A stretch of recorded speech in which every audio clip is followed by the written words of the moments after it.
Assalamualaikum warahmatullahi wabarakatuh.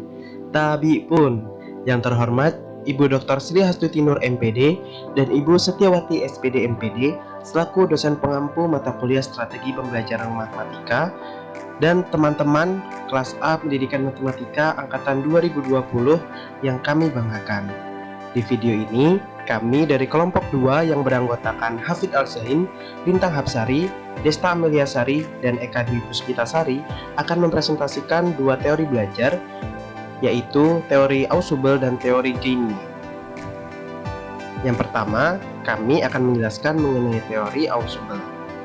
Pada teori Ausubel, kami akan menjelaskan yang pertama, pengertian teori Ausubel, yang kedua, klasifikasi belajar menurut teori Ausubel, yang ketiga, pembahasan belajar bermakna teori Ausubel, yang keempat, langkah pembelajaran dalam menerapkan teori Ausubel, dan yang kelima yaitu kelebihan dan kekurangan teori Ausubel.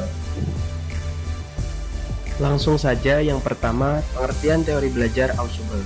Teori belajar Ausubel merupakan salah satu teori yang dapat digunakan untuk mengajarkan berbagai ilmu, termasuk matematika. Teori belajar Ausubel adalah teori belajar mengajar yang dapat mengakibatkan seseorang bisa belajar bermakna. Sehingga dengan belajar bermakna, informasi atau pengetahuan yang diperoleh mempunyai daya tahan yang lebih lama. Pembelajaran di sekolah pun bisa menjadi lebih efektif dan efisien. Teori belajar Ausubel ini membimbing guru untuk mengajarkan konsep-konsep yang utama ke yang kurang utama. Mengapa?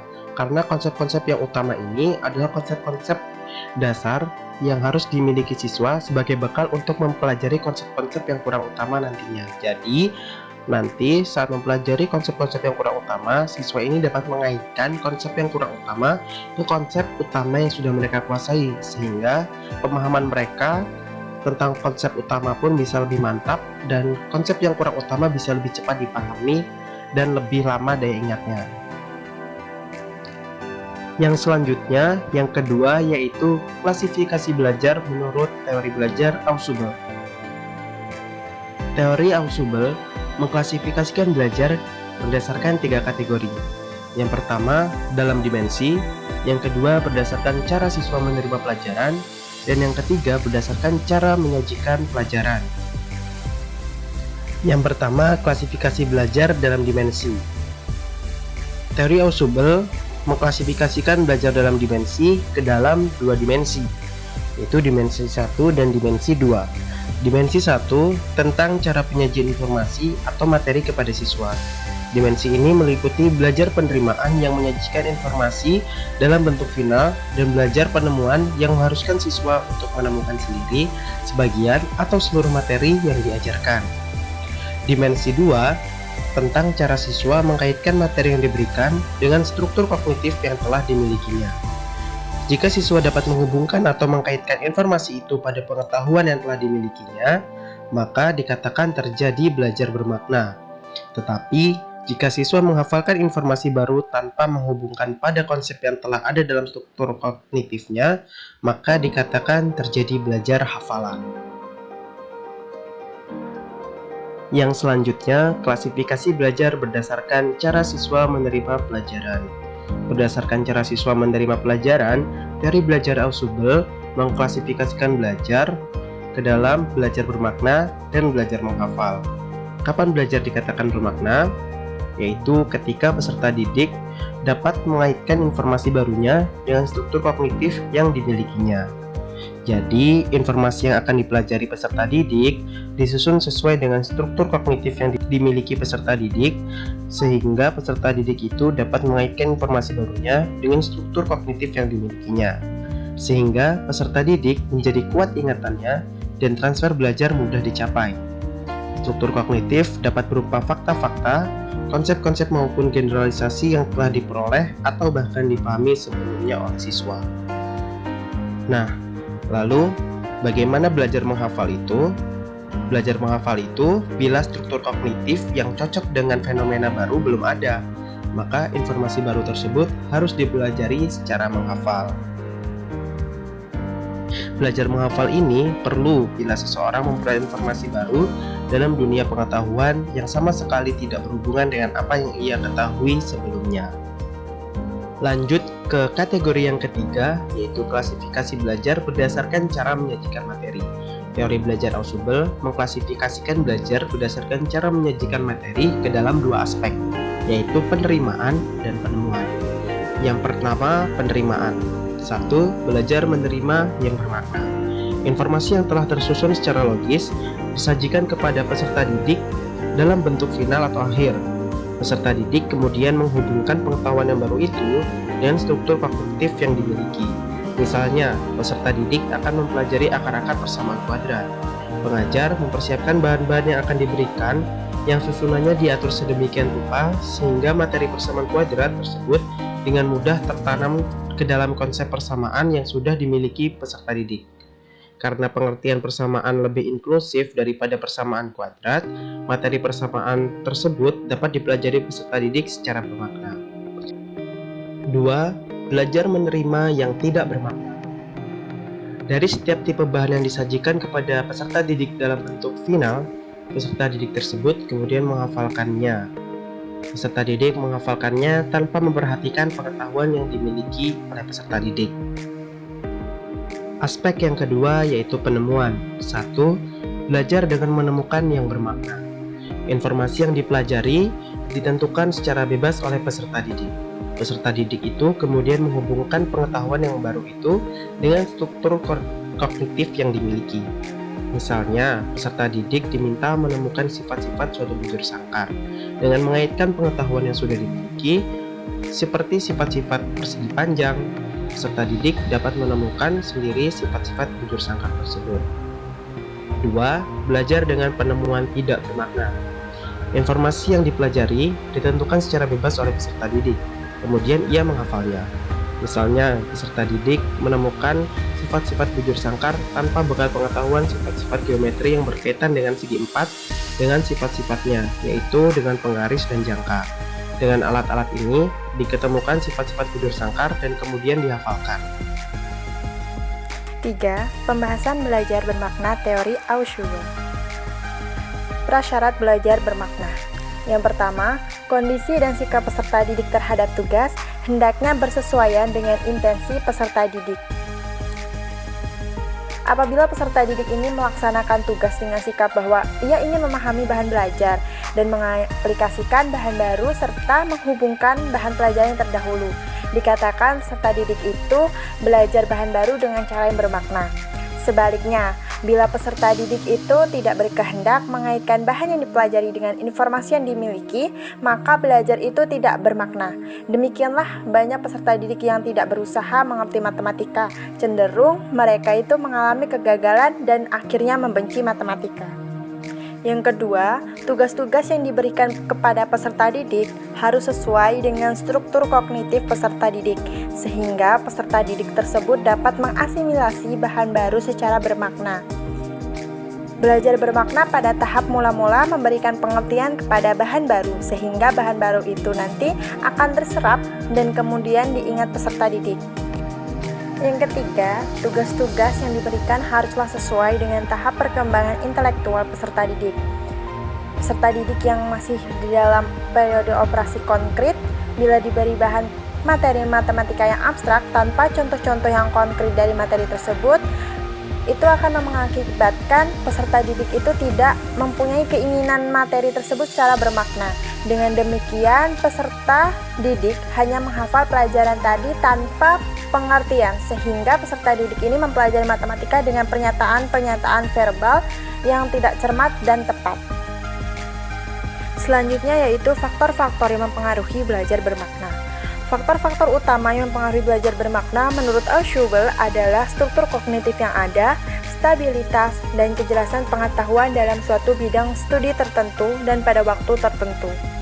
Sifat-sifat struktur kognitif menentukan validitas dan kejelasan arti-arti yang timbul waktu informasi baru masuk ke dalam struktur kognitif itu. Demikian pula sifat proses interaksi yang terjadi. Jika struktur kognitif itu stabil dan diatur dengan baik, maka arti-arti yang sahih dan jelas akan timbul dan cenderung bertahan. Tetapi sebaliknya, jika struktur kognitif itu tidak stabil, maka struktur kognitif itu cenderung menghambat belajar dan retensi. Selanjutnya yaitu ciri-ciri belajar bermakna. Menurut Nasution, ciri-ciri belajar bermakna antara lain yang pertama, menjelaskan hubungan bahan-bahan baru dengan bahan-bahan yang lama. Yang kedua, lebih dulu diberikan ide yang paling umum, kemudian hal-hal yang lebih terperinci. Yang ketiga, menunjukkan persamaan dan perbedaan antara bahan baru dan bahan lama. Yang keempat, mengusahakan agar ide yang telah Anda dikuasai sepenuhnya sebelum ide yang baru disajikan. Prinsip dalam teori Ausubel. Yang pertama yaitu Advanced Organizer. Advanced Organizer mengarahkan para siswa ke materi yang akan dipelajari dan mengingatkan siswa pada materi sebelumnya yang dapat digunakan dalam membantu menanamkan pengetahuan baru. Yang kedua yaitu diferensiasi progresif. Selama belajar bermakna berlangsung, perlu terjadi pengembangan konsep dari umum ke khusus. Dengan strategi ini, guru mengajarkan konsep mulai dari konsep yang paling inklusif, kemudian kurang inklusif, dan selanjutnya. Sehubungan dengan ini, dikatakan Sulaiman bahwa diferensiasi progresif adalah cara mengembangkan pokok bahasan melalui penguraian bahan secara hierarkis, sehingga setiap bagian dapat dipelajari secara terpisah dari satu kesatuan yang besar. Yang ketiga yaitu belajar superordinat. Belajar superordinat dapat terjadi apabila konsep-konsep yang telah dipelajari sebelumnya dikenal sebagai unsur-unsur dari suatu konsep yang lebih luas. Dinyatakan oleh Dahar bahwa belajar superordinat tidak dapat terjadi di sekolah, sebab sebagian besar guru-guru dan buku-buku teks mulai dengan konsep-konsep yang lebih inklusif. Yang keempat yaitu penyesuaian integratif atau rekonsiliasi integratif. Menurut Ausubel, selain urutan menurut diferensiasi progresif yang harus diperhatikan dalam mengajar, harus diperlihatkan juga bagaimana konsep-konsep baru dihubungkan dengan konsep-konsep yang superordinat. Untuk pencapaian penyesuaian integratif, materi pelajaran hendaknya disusun sedemikian rupa hingga dapat digerakkan hierarki konseptual ke atas dan ke bawah selama informasi disajikan. Guru dapat mulai dengan konsep-konsep yang paling umum, tetapi perlu diperlihatkan keterkaitan konsep-konsep subordinat dan kemudian bergerak kembali melalui contoh-contoh ke arti-arti baru bagi konsep-konsep yang tingkatannya lebih tinggi. Selanjutnya yaitu langkah pembelajaran dalam menerapkan teori belajar bermakna Ausubel. 8 langkah pembelajaran dalam menerapkan teori belajar bermakna Ausubel. Yang pertama, menentukan tujuan pembelajaran. Yang kedua, mengukur kesiapan siswa. Yang ketiga, memilih materi pembelajaran dan mengatur dalam penyajian konsep. Yang keempat, mengidentifikasi prinsip-prinsip yang harus dikuasai peserta didik dari materi pembelajaran. Langkah yang kelima yaitu menyajikan suatu pandangan secara menyeluruh tentang apa yang seharusnya dipelajari. Yang keenam, memberikan rangkuman dilanjutkan dengan keterkaitan antara materi. Yang ketujuh, mengajar siswa dengan pemahaman konsep. Dan yang kedelapan, mengevaluasi hasil belajar, yaitu menurut Prasetyo Ira. Selanjutnya, yang kelima adalah kelebihan dan kekurangan dari teori Ausubel. Adapun kelebihan dan kekurangan dari teori tersebut yaitu untuk kelebihannya, yang pertama, informasi yang dipelajari secara bermakna akan lebih lama untuk diingat sehingga peserta didik tidak mudah lupa terkait materi atau informasi yang telah dipelajarinya. Kemudian yang kedua, informasi yang dipelajari secara bermakna memudahkan proses belajar berikutnya untuk materi yang mirip. Kemudian yang ketiga, informasi yang dipelajari secara bermakna mempermudah belajar hal-hal yang mirip walaupun telah terjadi lupa. Sedangkan untuk kekurangannya, yaitu yang pertama, informasi yang dipelajari secara hafalan tidak akan lama diingatan. Kemudian yang kedua, jika peserta didik tidak berkeinginan untuk mengaitkan sesuatu hal baru dengan hal yang sudah ia ketahui, maka baik proses maupun hasil pembelajarannya dapat dinyatakan sebagai hafalan dan tidak akan bermakna sama sekali baginya. Kemudian, kelompok kami juga akan membahas terkait teori GAG-nya. Adapun cakupan materi yang akan kami bahas yaitu yang pertama, teori belajar GAG-nya, yang kedua, belajar konsep menurut GAG-nya, yang ketiga, pemrosesan informasi, yang keempat, fase-fase belajar, dan yang kelima, rancangan pembelajaran. Langsung saja yang pertama yaitu teori belajar GAG-nya. Robert GAG-nya mengembangkan teori belajar berdasarkan asumsi-asumsi sebagai berikut. Yang pertama, pertumbuhan dan perkembangan individu merupakan akibat dari belajar. Kemudian yang kedua, belajar merupakan proses yang kompleks sifatnya. Berdasarkan dari asumsi tersebut, GAG-nya mendefinisikan belajar sebagai seperangkat proses kognitif yang mengubah sifat stimuli dari lingkungan menjadi beberapa tahapan pengolahan informasi yang diperlukan untuk memperoleh kapasitas yang baru. Stimuli dari lingkungan merupakan faktor eksternal yang dapat dimodifikasi sedemikian sehingga menunjang proses kognitif individu yang belajar. Sedangkan proses kognitif merupakan suatu proses dalam diri individu yang belajar sebagai prasyarat bagi terciptanya kondisi belajar. Paparan di atas menunjukkan bahwa terdapat 3 komponen esensial dalam belajar, yaitu kondisi internal, kondisi eksternal, dan hasil belajar. Dapat dilihat juga pada layar, yaitu potret seorang Robert N. GAG-nya. Kemudian yang kedua, yaitu terkait belajar konsep. Belajar konsep menurut GAG-nya. GAG-nya membagi belajar konsep atas 2 bagian, yaitu belajar konsep konkret dan belajar konsep terdefinisi. Belajar konsep konkret adalah belajar memahami kebersamaan sifat-sifat dari benda-benda konkret atau peristiwa-peristiwa untuk dikelompokkan menjadi satu jenis. Sedangkan belajar konsep terdefinisi adalah kemampuan mendemonstrasikan makna dari kelas tertentu tentang objek-objek, kejadian-kejadian, atau hubungan-hubungan dan mampu menunjukkan komponen-komponen dalam konsep tersebut. Menurut GAG-nya, kondisi internal dan eksternal yang dibutuhkan untuk belajar konsep yaitu untuk belajar konsep konkret sendiri, kondisi internal yang dibutuhkan yaitu siswa dapat membedakan secara cermat contoh suatu konsep. Dengan demikian, kemampuan memahami konsep konkret ini tergantung pada kemampuan siswa dalam mengadakan diskriminasi. Kemudian, yang kedua, kondisi eksternal yang dibutuhkan adalah mencakup kejelasan dalam ciri-ciri fisik pada objek yang harus dikelompokkan. Ini berarti belajar konsep konkret dapat dipercepat dengan bantuan isyarat-isyarat dan penyajian beberapa contoh.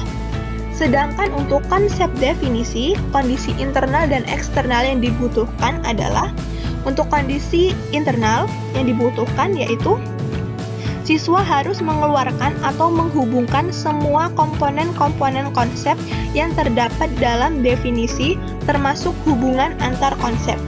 Sedangkan untuk kondisi eksternalnya yaitu siswa diminta mengamati suatu demonstrasi atau skema atau bagan atau melalui pernyataan verbal.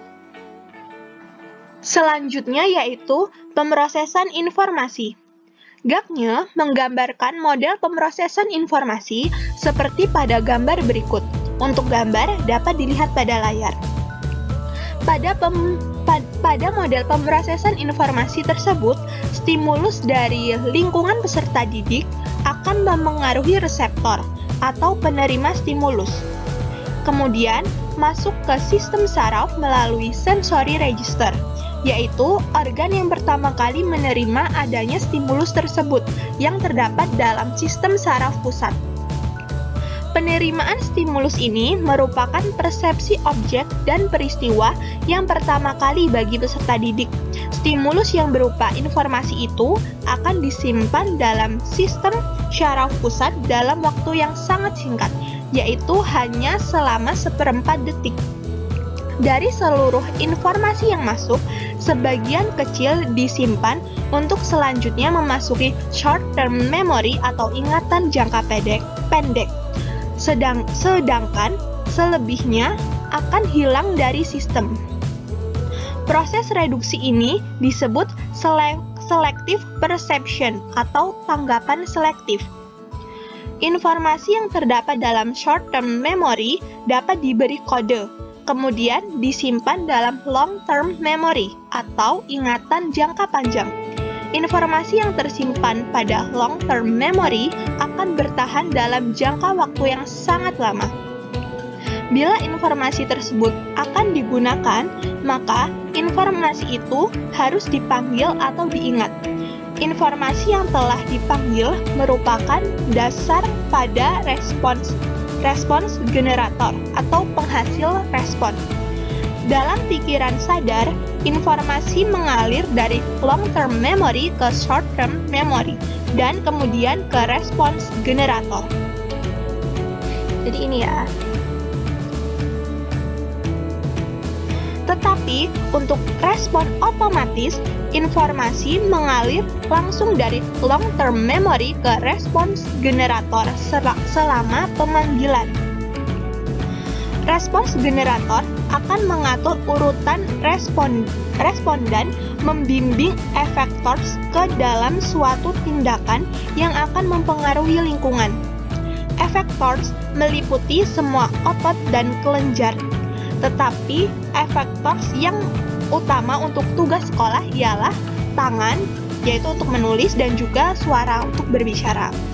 Executive control atau pengaturan dan expectancies atau pengharapan dalam model pemrosesan informasi dipandang untuk mengaktifkan dan memodifikasi arus informasi.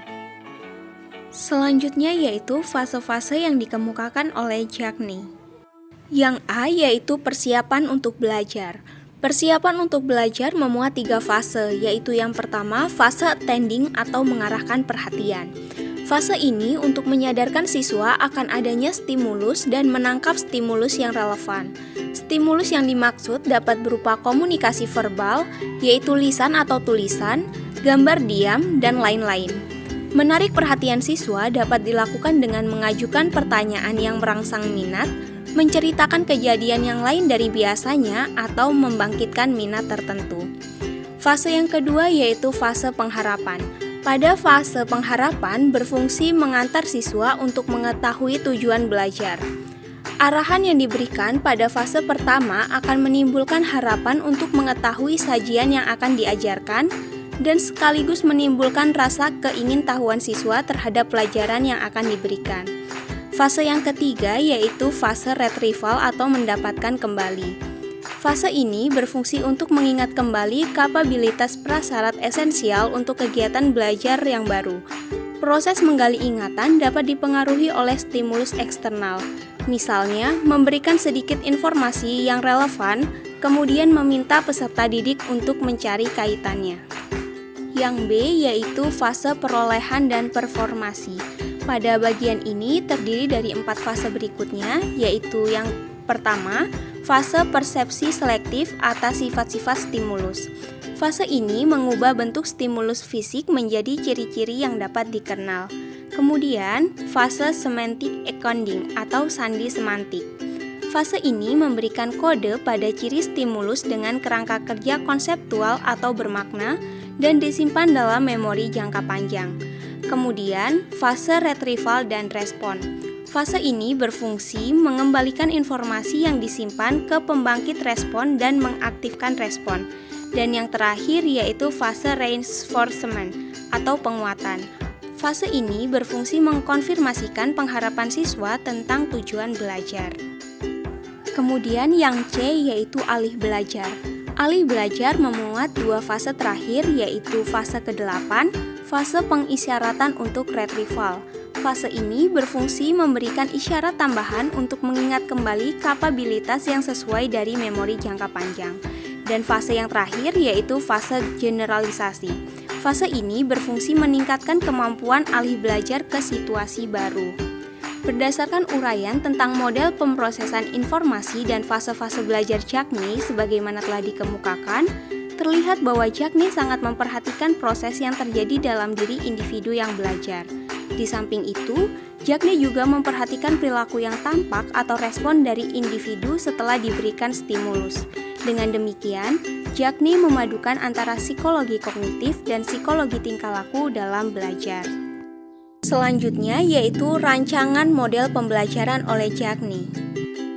Jackney merancang suatu model pembelajaran dengan asumsi-asumsi sebagai berikut.